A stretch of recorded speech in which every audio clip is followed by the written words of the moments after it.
Hi guys, long time no see. Uh, Sorin here from Design and Half, and I just wanted to take this opportunity to talk to you a little bit about why I've been missing in this past couple of weeks and basically these past couple of months.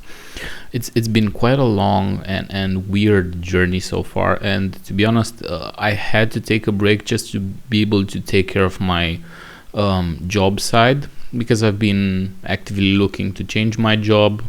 I've had a lot of interviews and I've had a lot of opportunities to look at interviewing processes from different types of companies, which I'm also going to cover in a later episode of the podcast. And at the same time, I just wanted to take some time to make sure that whatever I do is basically high quality enough to be able to make it engaging enough for the people that are watching this podcast, and at the same time ensure that I bring some small improvements sort of each season, if you want to, in this podcast that I've decided to create. And so as you can probably notice, my backdrop is a little bit different. I've changed it just a smidge to make it more interesting rather than have this white boring background that you usually see me filming in.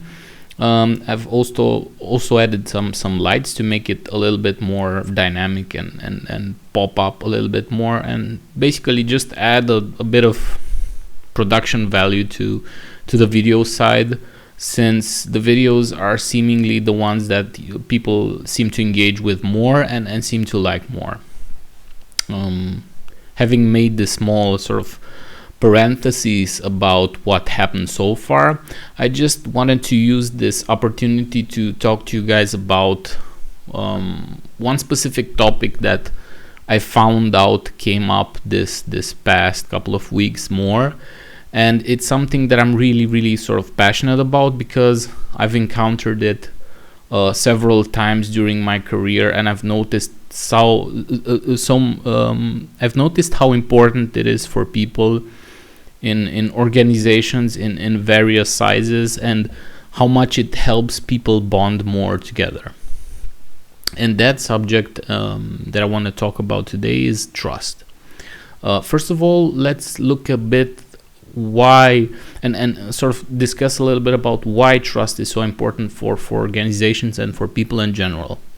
Well, if you think about it, trust is probably the only bargaining chip that we have that is able to help us sort of regulate behavior between each other, and at the same time it's used as a way to expose our softer sides to the other person, to be able to make them sort of understand that we don't mean them harm, we're not in a competitive state with them, and we just sort of want to bond.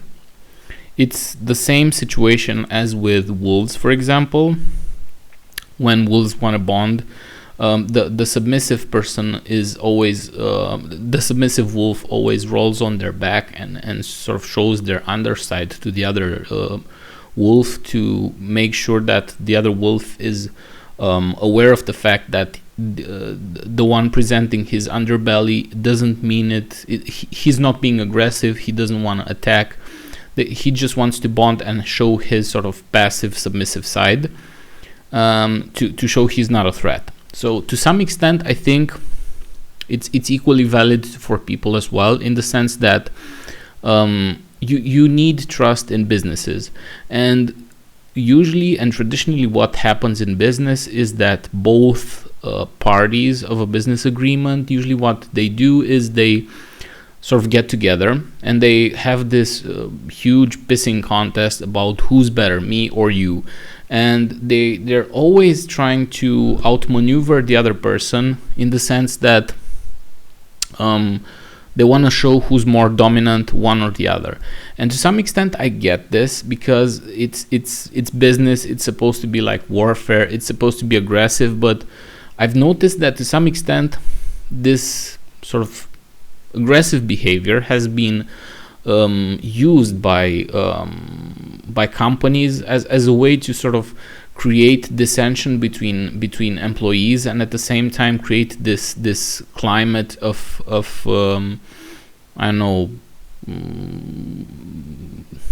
competition between each other, in the sense that people are very competitive. They know they are competing against their fellow colleagues for a salary, for a position, for whatever reason, and that makes them anxious, and they are no longer focusing so much on, I know, personal relationships and sort of welfare between the team. They are just focusing on themselves and their personal development, which is to some extent okay, but at the same time it doesn't leave room for negotiation, for a good understanding between people. And a lot of the times what sort of happens is that by having this trust, by missing this trust component within the team, people just sort of drift apart from each other, and the team no longer exists as a status quo. It's rather a conformity of people who are working under the same umbrella. And this is something which is fundamentally wrong, because it basically doesn't promote collaboration between people, and you do want people to collaborate. The reason why people that collaborate are better is because the result they produce is much higher than the sum of the people who are individualists and sort of, I don't know, look for a specific result for themselves. It's just like it was when we were as a tribe, we're functioning as a tribe, and people were out hunting mammoths and stuff. And basically what made us be successful and be the way we are right now is the fact that we worked as a team, and we were able to take down that mammoth together, rather than each of us going at it apart. And that was the recipe for the success that we had as a species up until this point. So right now we're in a situation where we're sort of no longer going against what is natural for us, and that is collaboration, and we're going against it by sort of promoting individual behavior and trying to somehow make or have certain people look as superstars. And this is very, very toxic for the team, because by having one person act as a superstar or as a genius asshole, that sort of person is going to get all the negative feedback from their team members. At the same time, they're going to solve a lot of problems for the company. That's fair, but they're also going to create a lot of problems. And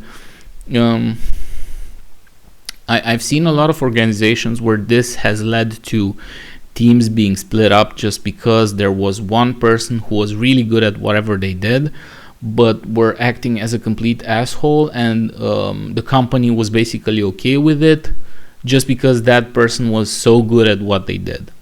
So instead of having this amazing asshole mentality that promotes individualism and sort of single superstars, rather use trust as a bargaining chip to sort of make your team work better together and make them collaborate more, and sort of make them work more together.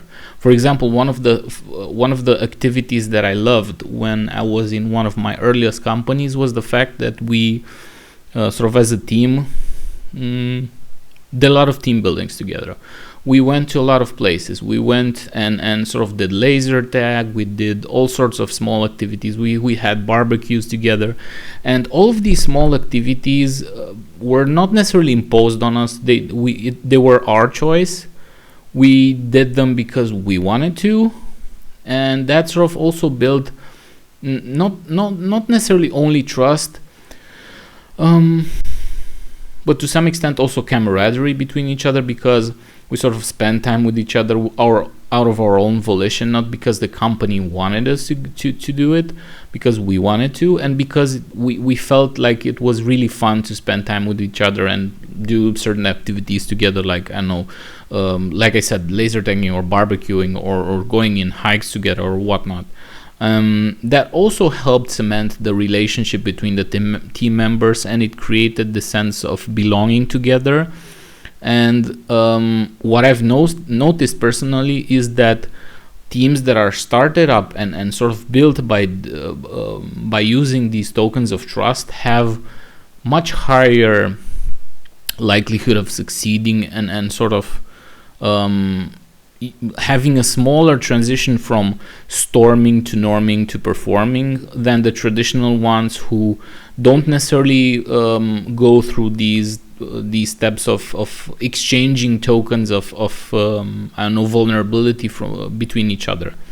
The way one of the companies I was working for at some time did it for us was that they invested in a lot of communication training for us, PCM to be more specific, which is process communication model. And one of the cool things that all of these communication trainings have in common is the fact that they sort of bring you together at the same table, and what you do is you have a lot of small games that you do, and you have all sorts of small discussions, side panels, and that sort of stuff, like tiny activities where you talk a little bit about yourself, you explain who you are, what your passions are, things that you feel might be somehow conscious about, things that you might be fearful about. For example, I personally love to do the following. I like to express the things that I am fearful about, the things that I am not comfortable about, the things that normally someone would be able to use against me to make me feel uncomfortable and sort of laugh at me. I like to use those as a bargaining chip, because I want to desensitize myself. I want to be able to say, okay, I've given you some of my biggest fears, so you can basically know what they are. They're a token of my appreciation, a token of my trust to you, to show that you can trust me. And at the same time, I'm sort of making sure that they can't be used against me if someone actually finds out about them from a second source. For example, like in a scenario where two people talk behind my back about something that happened to me, and they talk about some of my sort of personal fears and stuff. I see that as a way to be able to protect myself from, I don't know, behind the back talk in a way. Maybe it's not the best way to handle the situation, but I think it's sort of my preferred way of doing it. At the same time, it's my preferred way of using this token system to be able to give trust and solicit trust in return, because some people might know this, some people might not know this, but we as people function by the principle of reciprocity, which means that if someone gives you something in return, you sort of feel obliged to give something back as well. And that means that if you're receiving trust as a person, there's a higher chance that you will probably give trust in return to show it as a token of your appreciation and to sort of keep that relationship alive. And by thinking about those things specifically, you can basically build out a team that is really tightly knit, by giving them the opportunity to sort of talk about who they are and things they are sort of afraid of, and so on, to be able to make them feel more connected to each other and have sort of build this trust that I was talking about earlier, and build a pack of wolves rather than sort of build a pack of sheep which are more or less individualistic and follow each of their own agendas, if you want to. That would be all of the topics that I sort of wanted to cover for this episode. I hope you liked it. I hope you found it sort of entertaining at some point. If you do, please don't forget to leave a like or even a comment on the video. Share the podcast with some of your friends. I'm promising to be able to create more content, hopefully even faster or more often than I did up until this point. I really want to pick up the pace a little bit and sort of add more episodes, but at the same time I'm trying to be mindful about the situation that we have currently with COVID, as well as working from home, because the thing is that working from home to some extent has blurred the barrier between work and personal life, and this has been increasingly difficult for me with having my kids as well, and my wife, and sort of being at home and working from home from my office. Like, it's been really odd, and especially having done so for more than 1 year. Like, there's been more than 1 year since I haven't been to the office, at least not regularly, just like every now and then, because I have some paperwork to do or something to resolve. But other than that, I've been just working from home, and I feel it's been isolating me quite strongly from the rest of the world. So I'm trying to sort of get back with the postings for the podcast, but at the same time I'm trying to give myself enough space to be able to do so in my own time. So if you don't see me uploading daily, or at least 3 times per week, that's fine. I'll probably try to upload at least 1 episode per week, if not 2 or 3. That's basically going to be the regularity that I'm aiming for the podcast. Anyways, I hope this discussion was useful for you. I hope you learned something from it, and I hope to see you next time on the next episode of Design and a Half. Have a good one, guys, and till next time. Bye bye.